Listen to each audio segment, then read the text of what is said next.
Bueno, chicos, pues vamos a terminar el tema 6. Tengo un lío de temas, yo creo, espero no liaros, porque es que estoy diciendo todo el rato el tema 5 y realmente vamos ya a final del tema 6.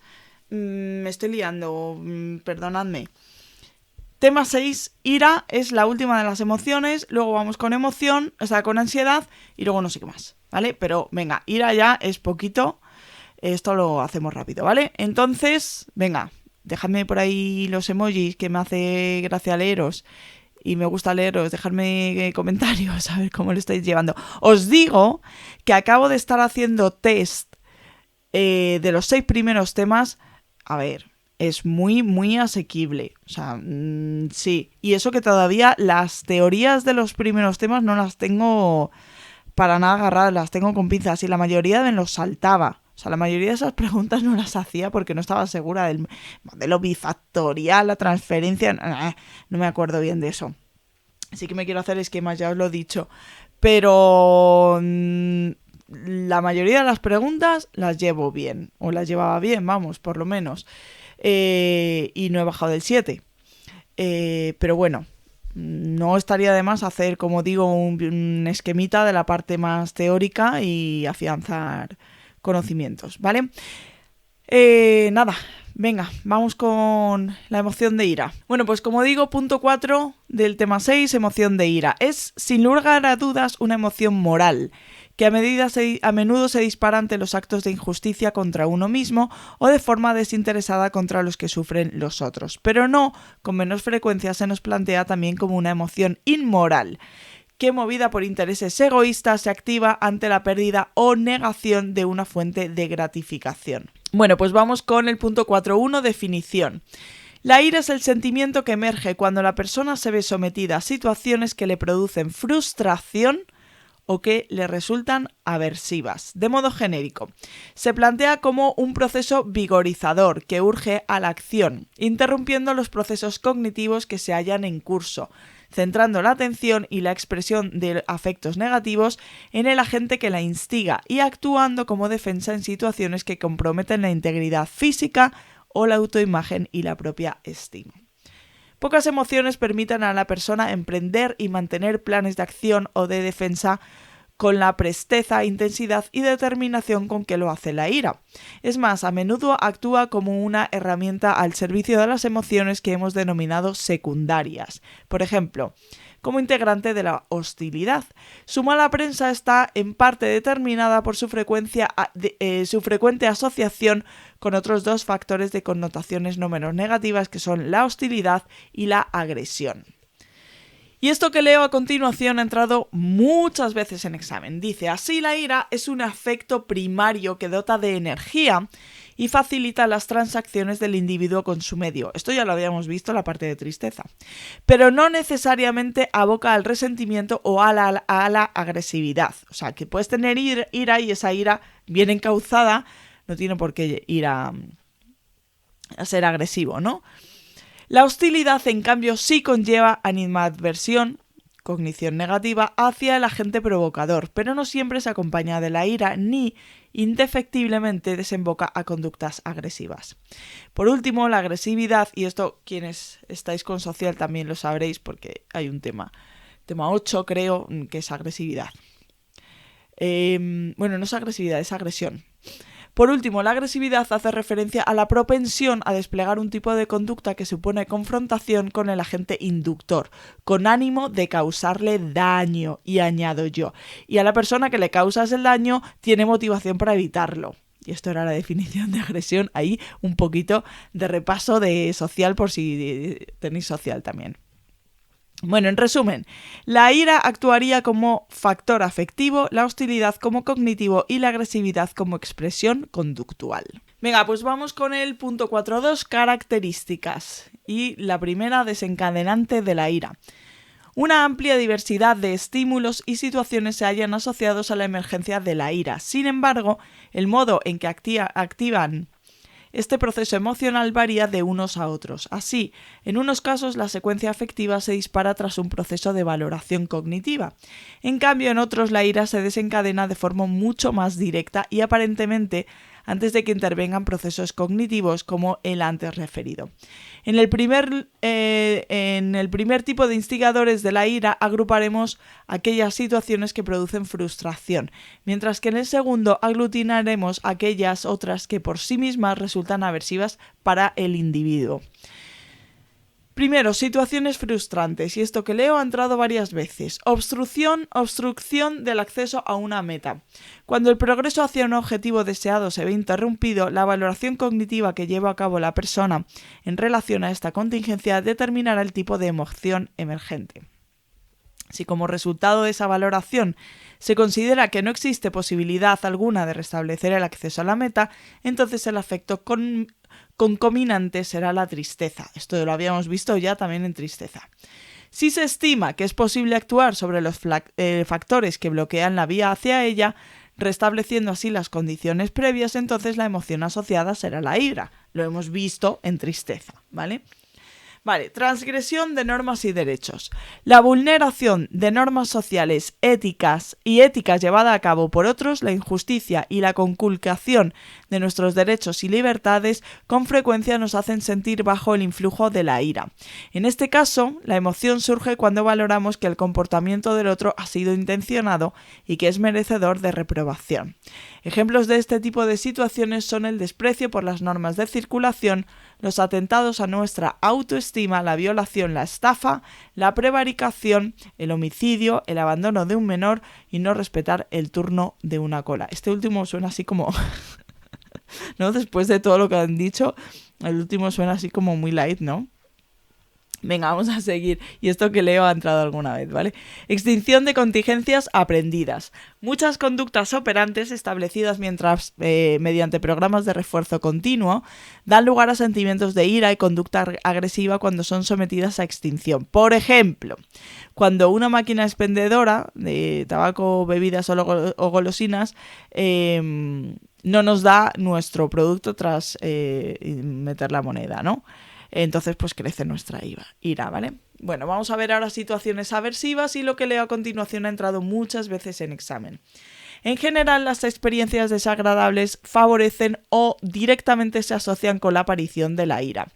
Además, con frecuencia hacen más posible la expresión de conductas agresivas y ello aun cuando no interfieran en el acceso a una meta.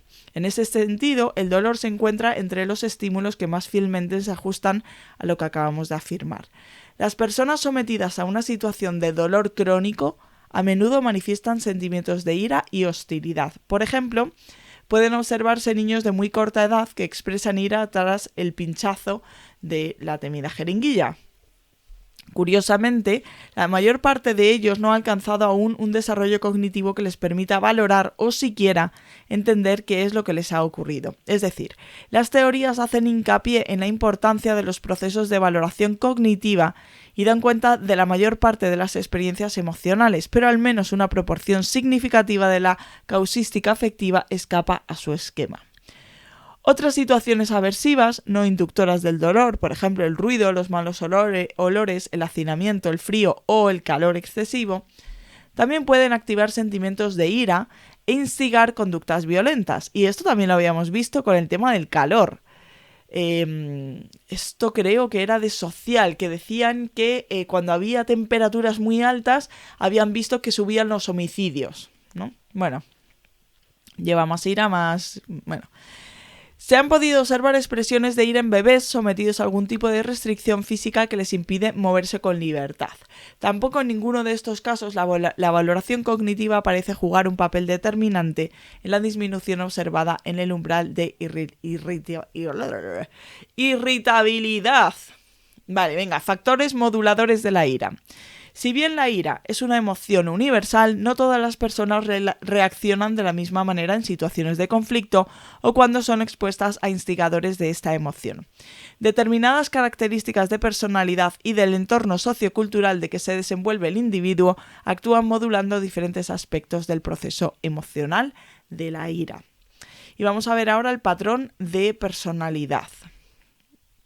Al igual que ocurre en el caso de las emociones positivas, la felicidad y la alegría, también en relación a la ira, tener un carácter extravertido resulta favorable. En situaciones inductoras de rabia, las personas que puntúan alto en este rasgo de personalidad informan menos sentimientos de ira que los introvertidos. Sin embargo, a la sazón... Joder, de verdad, estamos escribiendo leyes otra vez.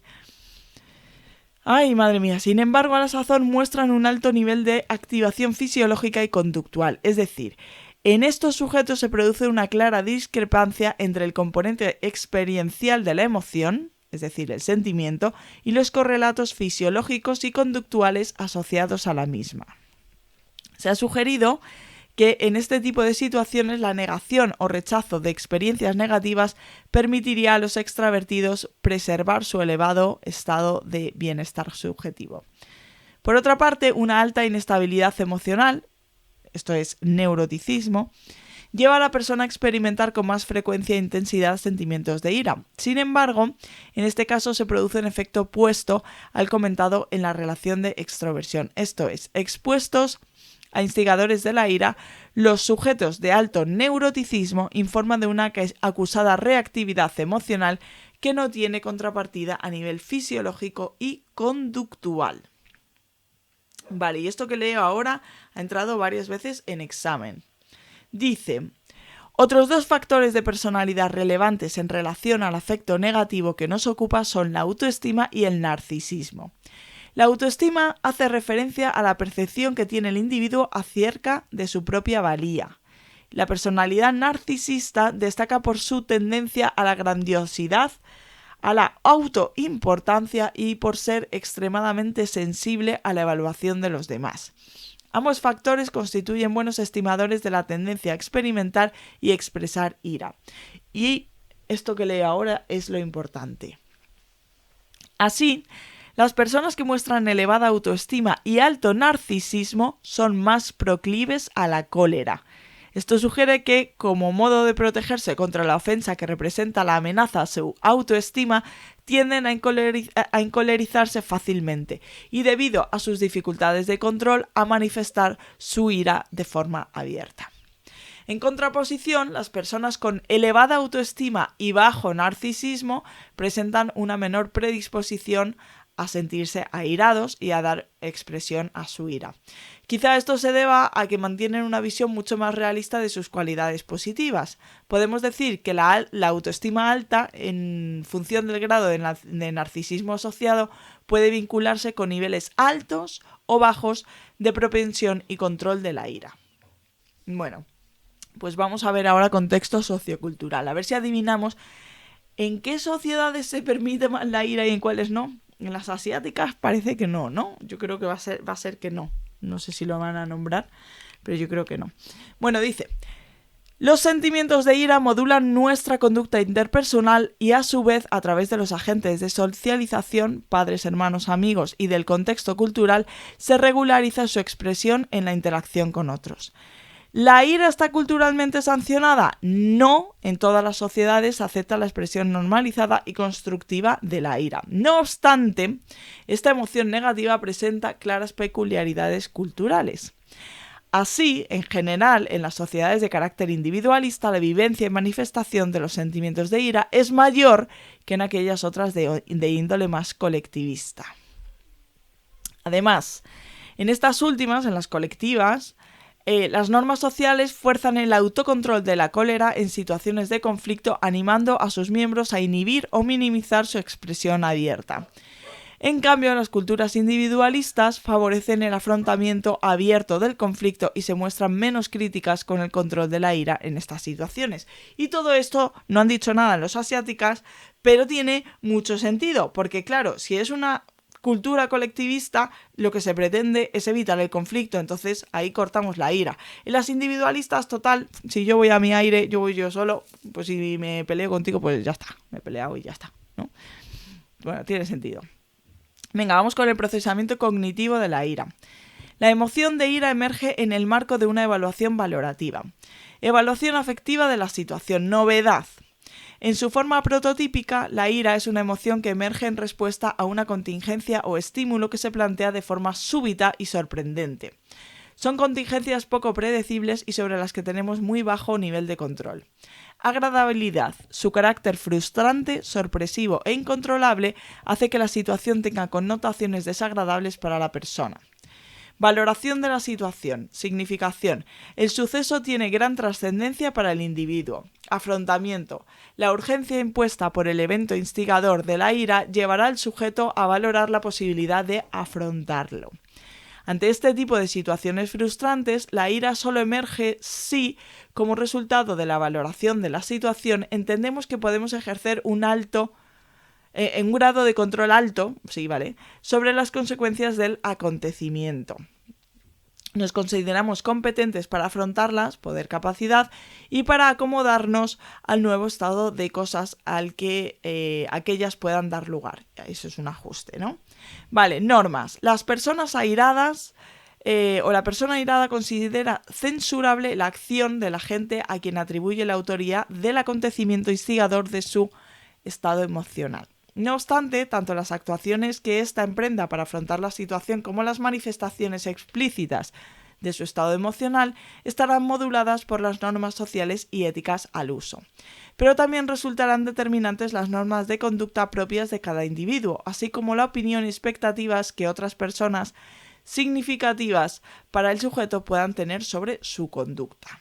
Bueno, pues vamos a seguir con las funciones de la ira y esto sí que lo han preguntado varias veces, ¿vale?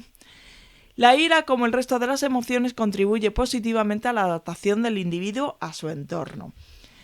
¿Cómo lo hace? Nos permite desarrollar de forma rápida conductas de defensa o ataque ante situaciones desagradables o generadoras de frustración. De tal forma que actúa tanto sobre los mecanismos de regulación fisiológica del organismo como sobre sus procesos psicológicos, movilizando y reclutando la energía necesaria para poner en marcha este tipo de conductas. Isar, en 1993, dijo que ninguna otra emoción consigue vigorizar la conducta con la misma intensidad ni mantener ese estado de activación durante intervalos de tiempo tan prolongados. Y esto que leo ahora es lo importante, ¿vale? Que posiblemente haya entrado más veces en examen. Esta emoción resulta clave en la restauración del acceso a objetivos o metas relevantes para la persona, es decir, surge cuando tenemos el convencimiento de poder iniciar un plan de acción que nos permita restablecer el status quo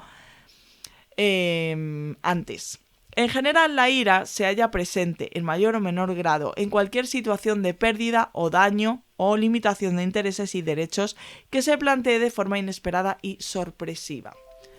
En estas situaciones, su función consiste bien en facilitar la autodefensa de la persona, bien en dotarla de los recursos que le permitan restablecer la posibilidad de conseguir los fines deseados. Vale. Por otra parte, esta emoción desempeña un papel importante en la regulación de nuestras interacciones sociales. Hacia los 4 meses aparecen expresiones claras de ira, manifestaciones que empiezan a dirigirse hacia una figura social en torno a los 6-7 meses. En un nivel teórico, se ha propuesto que la aparición de las expresiones de ira está asociada al desarrollo de habilidades de medios fines. Por tal, se entiende la capacidad del bebé para comprender la relación entre sus acciones y los objetos deseados o metas. Es decir, la ira aparece en el curso de los intentos del bebé por dominar su entorno. Esta función, de hecho, ahora que lo pienso, yo me acuerdo, con mi hija mayor no me pasó, pero con mi hija pequeña me pasó que nos sorprendió un montón. Es un poquito iracunda mi niña, muy buena, pero es más reactiva a la ira. Y pues así muy pequeña, 6 o 7 meses, y decíamos, pero esta niña, pero tenía actitudes muy iracundas, sí. La otra no tanto, pero porque es verdad que en su personalidad no tiene tanta ira, ¿no? Digamos. Pero sí, doy fe, que a los 6-7 meses sale esto. Esta función adaptativa de la ira se extiende, como hemos dicho, al ámbito de lo social, determinando primero las transacciones entre el niño y sus cuidadores. Así, la cólera infantil hace las veces de una señal social que estimula a estos a ayudarle a mitigar su malestar. Por ejemplo, pues cambiarle el pañal o dándole de comer, ¿no? Durante la niñez y la adolescencia, las expresiones de ira ya no se rigen solo por la normativa familiar, sino también por la grupal. Ya estás en el cole, ¿no? y te relacionas con otros niños. Y en el adulto, las manifestaciones de ira indican a nuestro interlocutor que su conducta no perjudica o daña, y en la medida en que éste la corrige, evitan la confrontación violenta. No obstante, la ira es un arma de doble filo, y como tal, eventualmente puede sesgar la valoración que hacemos de una situación social, induciéndonos a realizar inferencias hostiles que proporcionan el comportamiento agresivo. Bueno, pues vamos con el punto 3, activación. Dentro de activación, como siempre, efectos subjetivos de la ira. El sentimiento o vivencia emocional subjetivo de la ira se experimenta como un estado desagradable e intensamente activador. Me hierve la sangre, ¿no? La persona, bajo la influencia de esta emoción, siente redobladas sus energías y se ve impelida a emprender acciones que le permitan resolver. No puede ser impedida, ¿no? Porque habíamos dicho que lo que hace es energizarte, ¿no? Bueno, que le permitan resolver con la mayor inmediatez posible la situación problemática que ha dado pie a este estado emocional negativo. La impulsividad o emergencia en llevar a cabo algún tipo de acción determina que en general los estados de ira intensa se acompañan de un comportamiento escasamente reflexivo. En tales circunstancias quedamos literalmente cegados por la ira. Bueno, pues pasamos ahora a los correlatos neurobiológicos y psicofisiológicos de la ira. Empezamos con los neurobiológicos y dice: la reacción de irritación no tiene por qué seguir siempre un mismo circuito neuronal. La ira surge como resultado de la interacción de diferentes estructuras cerebrales. A nivel del diencéfalo, y esto ha entrado alguna vez en examen, ¿no? A nivel del diencéfalo, los estudios pioneros de Barth y Hess identificaron al hipotálamo como estructura clave en la respuesta de rabia y furia. En un nivel evolutivo más reciente, el sistema límbico es el complejo neural donde se produce la vivencia inconsciente de la ira. Y esto tiene sentido. El otro día estuve leyendo un libro en el que explicaba que el sistema límbico era el sistema que venía del cerebro reptiliano que hemos heredado, digamos, del cerebro reptiliano, y por tanto es, digamos, más antiguo, más bruto, ¿no? Y luego está el córtex prefrontal, que ese ya lo tenemos los mamíferos, sí, y ya se ha ido desarrollando en función de cómo estemos evolucionados dentro de la categoría de mamíferos. Pero claro, es que la ira al final es como muy primitiva, ¿no? Y tiene sentido que esté en el sistema límbico, porque al final todos los animales de alguna manera tienen que manifestar ira, ¿no? Entonces, no sé, yo le veo sentido. Entre las estructuras que lo integran, la amígdala, como no, ha demostrado tener una especial relevancia en el proceso emocional de la ira. Por último, en la corteza cerebral, esto es ya la parte mamífera, ¿no? El último hito en la evolución del eje neural, ¿veis? Y más precisamente en el córtex prefrontal, que esto es frente, es donde surge la vivencia de las emociones conscientes, el sentimiento. Además, el córtex cerebral nos permite modular y adecuar nuestras reacciones emocionales. Bueno, vamos con los correlatos psicofisiológicos. La ira se encuentra entre las emociones que producen un mayor nivel de activación fisiológica. Para llevar a cabo las funciones que le son propias, necesita del concurso de los diferentes sistemas biológicos que integran al organismo. En general, actúa sobre ellos estimulando su funcionalidad y multiplicando su rendimiento. Entonces, actividad respiratoria y de la musculatura esqueletal. Durante el episodio de ira se produce un incremento del tono muscular. Esto es lógico, ¿no? O sea, te pones tenso. Vale, actividad cardiovascular. ¿Qué pasará? Pues que a tope, entiendo, ¿no? La persona irada experimenta cambios al alza en diferentes parámetros cardíacos. Vale, te late más rápido el corazón. Actividad electrodérmica. Aumenta el nivel de conductancia de la piel. Es decir, te hierve la sangre. Lo que decía antes. Y actividad endocrina. La rabia causa con un aumento en la secreción de catecolaminas. Más específicamente, fuerza a las glándulas suprarrenales a segregar una mayor cantidad de adrenalina al torrente sanguíneo. Bueno, también habíamos hablado de la adrenalina, la noradrenalina el cortisol en la tristeza. Bueno, pues ahora en la ira adrenalina, y tiene sentido también, o sea, sí, es muy de adrenalina, ¿no? La ira. Vale. Expresión facial. La expresión emocional de la ira se acompaña con una composición gestual del rostro compleja y variada. Y no nos dice nada más. Bueno. Expresión vocal. Los parámetros de intensidad y frecuencia de la expresión vocal cambian significativamente cuando nos sentimos malhumorados.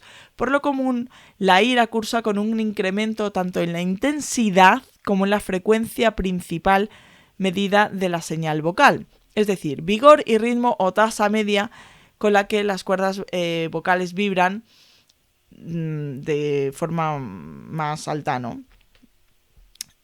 Además es que es así, o sea, cuando estás enfadado no hablas, ay, hola, ¿qué? No, te enfadas y hablas, ¿qué pasa? Joder, tal. Te enfadas, ¿no? Y subes ahí. Bueno, venga. Afrontamiento de la ira. Como hemos venido diciendo, la ira es una de las emociones que presentan una finalidad adaptativa más clara y evidente. Anima y modula las interacciones transaccionales entre la persona y el entorno, predisponiendo a aquella a la acción inmediata sobre el medio. En este sentido, la emergencia de la ira provoca una interrupción de la conducta en curso, estrecha y dirige el foco de atención hacia él o los factores que obstaculizan o intimidan, y entorpece el desempeño eficaz de los procesos cognitivos, sesgándolo a su favor. Mirada de túnel. Para conseguir nuestro objetivo, porque podemos conseguirlo. Creemos que todavía hay posibilidades, por eso es ira, si no sería tristeza, ¿vale? Pero además de estos efectos sobre las funciones psicológicas, quizá el aspecto más sorprendente de este proceso emocional sean sus consecuencias fisiológicas. La ira moviliza y recluta los recursos más recónditos del organismo, infundiendo vigor y resistencia a las acciones emprendidas sobre el medio, permitiendo acometer empresas a veces titánicas. Bueno, esto que leo ha entrado alguna vez, ¿vale? Alternativamente, la persona iracunda podrá realizar acciones dirigidas no ya a influir sobre el agente inductor de la ira, sino más bien al manejo de la propia emoción. Así hablaremos de ira hacia adentro cuando el objeto es suprimir la emoción, lo que genera irritabilidad e intensos sentimientos de enfado con uno mismo.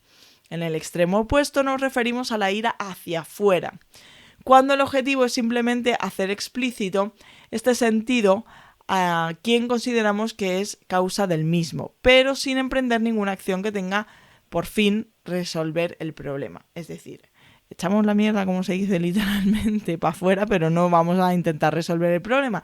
Y de la otra manera nos lo tragamos, que por cierto es muy malo.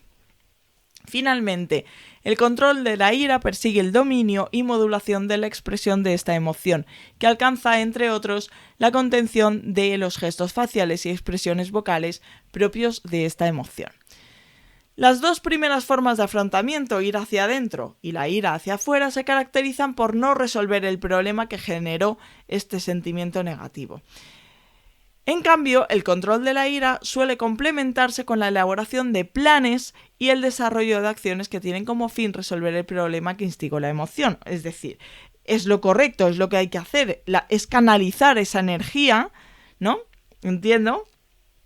Canalizar esa energía que el cuerpo nos permite y nos da gracias a la emoción en la resolución del problema, no en echarle mierda al otro o no en comernos nosotros la mierda, ¿no? Que ninguna de las dos cosas creo que sería sana. Por un lado, por un motivo social y por otro lado por un motivo de salud mental, ¿no? Venga, vamos con la medida de la ira, que nos van a contar cosas nuevas segurísimo, segurísimo. Qué pena que esto no lo pregunten en examen, porque no lo he visto nunca.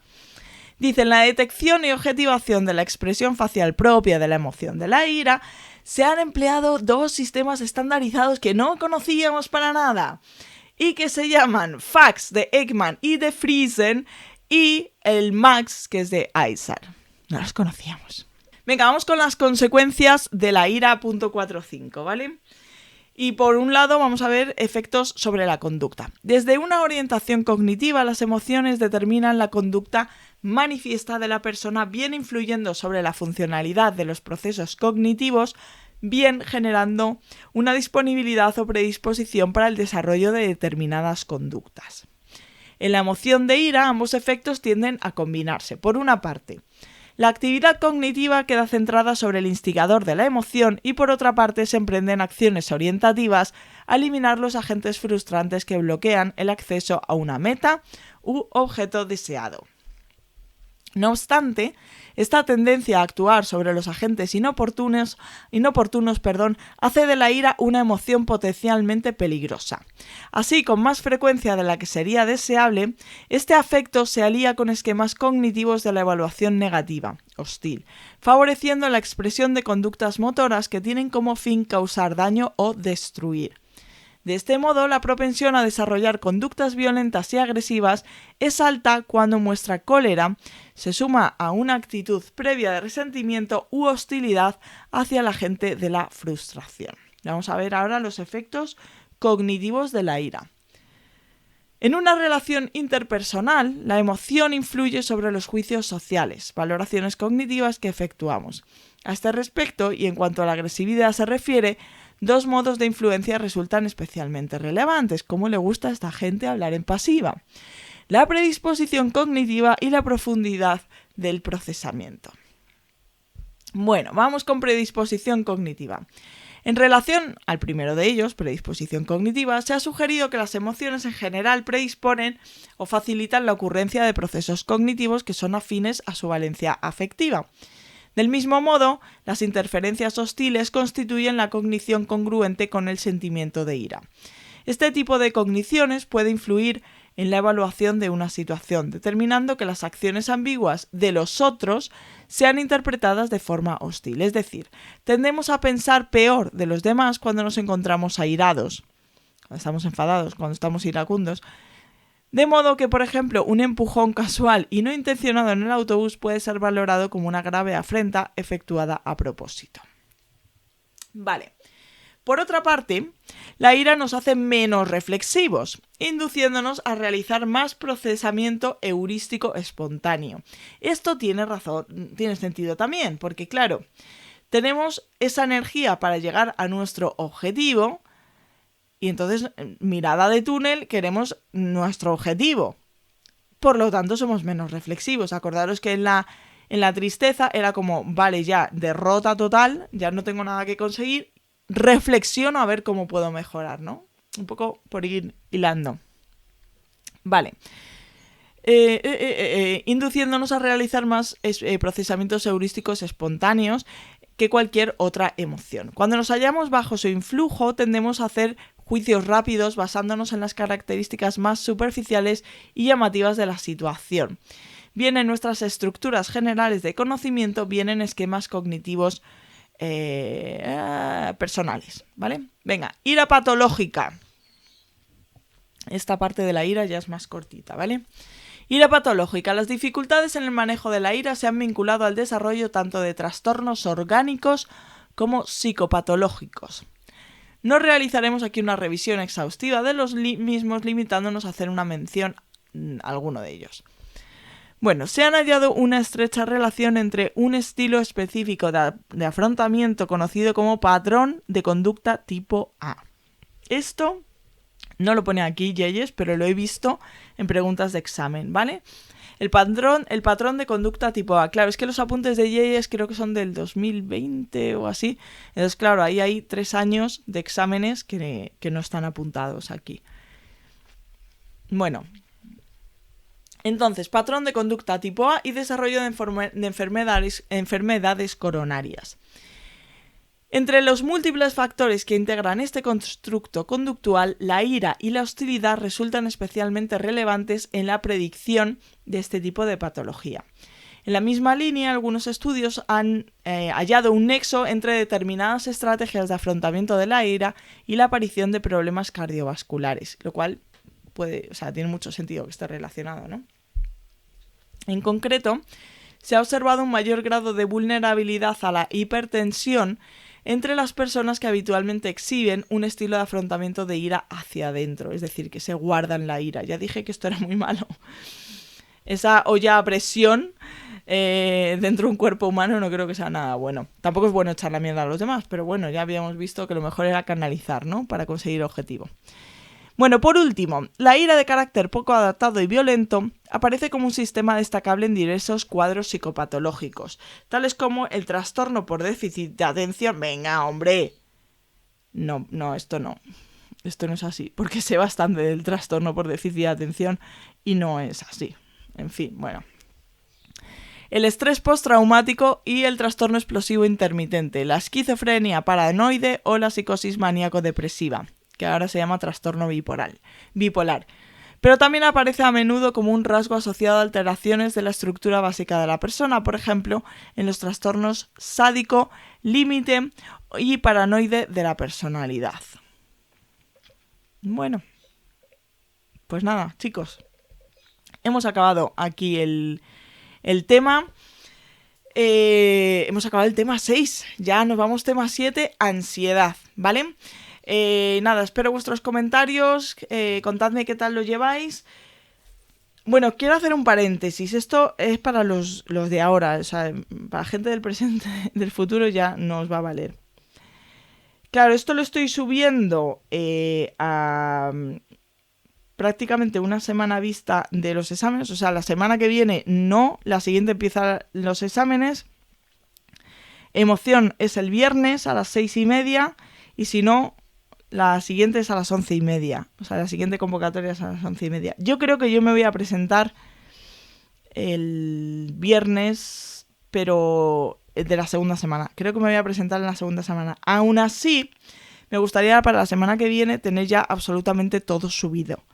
Voy a intentar ir muy a saco subiendo todo por si hay alguien que se quiera presentar en la primera semana. Es muy facilita, de verdad. Es muy facilita, muy asequible. Lo que pasa es que el horario me viene regular.